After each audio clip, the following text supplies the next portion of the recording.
వి gold trusted gold buyers తాకట్టులో ఉన్న బంగారాన్ని విడిపించి ఈ రోజు ఉన్న మార్కెట్ ధరకే కొనబడును. మరిన్ని వివరాలకు సంప్రదించండి 7710777720. యూరియా కొరతపై ఆదిలాబాద్ ఎమ్మెల్యే చాలా సీరియస్గా స్పందిస్తున్నారు. దీంతో పాటు ఆదిలాబాద్ కాన్స్టిట్యున్సీలో పరిస్థితులు, ఆదిలాబాద్ జిల్లా కేంద్రంలోని నిన్న జిల్లా కలెక్టరేట్ కూడా కుప్పకూలిన పరిస్థితి, దాని మీద కూడా మనతో పాటు స్పందిస్తారు. పాయల శంకరన్ ఉన్నాడు, మాట్లాడింది. అన్న ఏంటి పరిస్థితి? మీ కలెక్టరేట్ కూలిపోయింది. ఉమ్మడి ఆదిలాబాద్ జిల్లాలో గత నెల 15-16వ తారీఖు నుండి ప్రారంభమైనటువంటి వర్షాలు ఎడతెరిపి లేకుండా కూడా ఈ రోజు వరకు కూడా వర్షాలు కొనసాగుతాయి. ఈ ప్రభుత్వం హెరిటేజ్ బిల్డింగ్లకు మెయింటెనెన్స్ లేని కారణంగా నిన్న యొక్క జిల్లా కలెక్టర్ కార్యాలయం కూలిపోవడం, అదేవిధంగా కలెక్టర్ కార్యాలయం ప్రారంభమై సంవత్సరాలు గడుస్తున్నా కూడా ఇంకా పునాది దశల్లోనే ఉండడం ఈ యొక్క కాంగ్రెస్ ప్రభుత్వం అడ్మినిస్ట్రేషన్కు నిదర్శనం. వర్షాల వల్ల నష్టపోయినటువంటి రైతులకు భరోసా లేదు. అసలు ఈ ప్రభుత్వం ఏం చేస్తారో అనేది ఇప్పటిదాకా రైతులకు భరోసా ఇచ్చే విధంగా ఒక మాట కూడా మాట్లాడింది లేదు.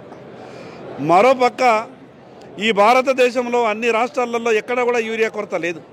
ఈ తెలంగాణ రాష్ట్రంలోనే యూరియా కొరత సృష్టిస్తున్నది ఈ ప్రభుత్వం. ఆ నెపాన్ని భారతీయ జనతా పార్టీ కేంద్ర ప్రభుత్వం మీద వేసి ఈ ప్రభుత్వం మీద ఉన్నటువంటి వ్యతిరేకతని దాన్ని పక్కదారి పట్టించాలనే ప్రయత్నంలో భాగంగానే యూరియా కొరత ఈ రాష్ట్ర ప్రభుత్వ కుట్ర. ఈ దేశంలో ఇన్ని రాష్ట్రాలు ఉన్నాయి కదా, కోట్ల మంది రైతులు ఉన్నారు కదా, ఏ రైతుకు మరి యూరియా సరఫరా దొరుకుతలేని ఎక్కడ కూడా మాట్లాడతలేరు. ఈ రాష్ట్రంలోనే ఎందుకు ఈ పరిస్థితి వచ్చింది? ఎప్పటికీ నరేంద్ర మోడీ గారు ఈ దేశంలో ఉన్నటువంటి అన్ని రాష్ట్రాలకు సమానంగా నిధులు కావచ్చు, మిగతా అన్ని విషయాలలో పూర్తిగా సహకరిస్తున్నారు. ఈ రాష్ట్రంలో ఏమైనా ఇబ్బందులు ఉంటే కేంద్ర ప్రభుత్వం దృష్టికి తీసుకెళ్తే గంటల సమయంలోనే అన్ని పరిష్కరించేటటువంటి ప్రయత్నం చేస్తూ ఉన్నారు. అందుకు ఇప్పటికైనా ప్రభుత్వ ఆలోచన విధానం మారి బురదల్లేటటువంటి కార్యక్రమాలు మానుకొని రైతులకు సరైన రీతిలో సర్వీస్ ఇచ్చే ప్రయత్నం చేయాలి. ఏంటంటే ఎట్లుంది పరిస్థితి? ఉమ్మడి ఆదిలాబాద్ జిల్లాలో మీరు ముందు నుండి చాలా క్రియాశీలకంగా ఉన్న పరిస్థితి ఎట్లుంది? బీజేపీ ఆర్గనైజేషన్ ఎట్లుంది? ఏం చేయబోతున్నారు?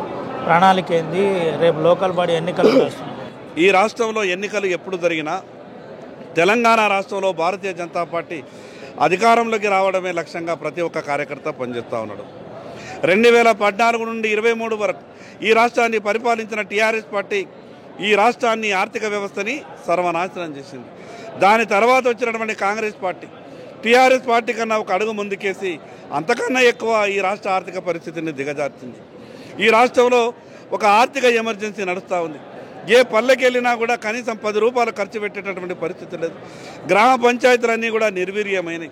స్థానిక సంస్థలకు పూర్తిగా ఎన్నికలు జరపక నయా పైసా కూడా వస్తలేదు. అందుకే ప్రజలంతా కూడా కాంగ్రెస్ టీఆర్ఎస్కు అవకాశం ఇచ్చాం. తెలంగాణలో వచ్చే రోజులలో భారతీయ జనతా పార్టీకి అవకాశం ఇస్తే తప్ప ఈ రాష్ట్రం బాగుపడదని రాష్ట్ర ప్రజలు ఒక నిర్ణయానికి ఇప్పటికే వచ్చారు.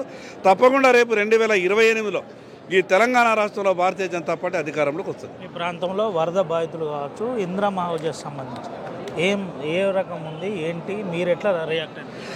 లక్షల ఇండ్లు కట్టిన కేంద్ర ప్రభుత్వం ప్రధానమంత్రి ఆవాస్ యోజన కింద, అదేవిధంగా ప్రధానమంత్రి జన్మన్ యోజన కింద ఈరోజు ఆదివాసీ పీవీటీజీలకు 2,39,000 రూపాయలు కేంద్ర ప్రభుత్వం సహకారం అందిస్తూ ఉన్నది. దాన్నేదో ఈ రాష్ట్ర ప్రభుత్వమే పూర్తిగా నిధులు ఇచ్చినట్టు ఇందిరమ్మ పేరు చెప్పుకొని గొప్పలు చెప్పుకునేటటువంటి ప్రయత్నం చేస్తూ ఉన్నది. దానిలో భారతీయ జనతా పార్టీ కేంద్ర ప్రభుత్వం భాగస్వామ్యం కూడా 50% ఉన్నది. మా ఆలోచన అంతా కూడా ఈ రాష్ట్రంలో ఉన్నటువంటి పేదవాళ్ళందరికీ కూడా ఇండ్లు పూర్తి కావాలని, ఈ సమాజంలో చిట్ట చివరి వరుసలో ఉన్నటువంటి ప్రతి పేదవాళ్లకు ప్రభుత్వ లబ్ధి చేకూర్చాలన్నదే నరేంద్ర మోడీ గారి ఆలోచన.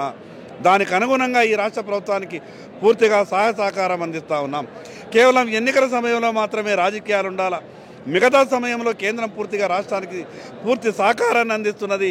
ఈ విషయం రాష్ట్ర ప్రభుత్వం కూడా తెలుసుకోవాలి. ఇది పరిస్థితి.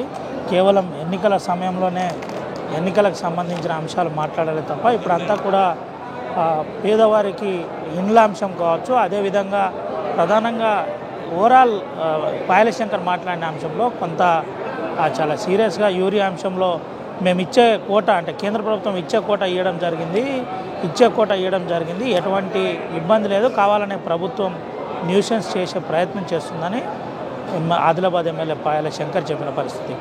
అటు బిల్డింగ్ మెయింటెనెన్స్ లేదు, కలెక్టరేట్ బిల్డింగ్ మెయింటెనెన్స్ లేకనే కూలిపోయిందని చెప్పిన పరిస్థితి కనబడింది. సుమంతో అవినాక్ ఆర్టీవీ ఆదిలాబాద్.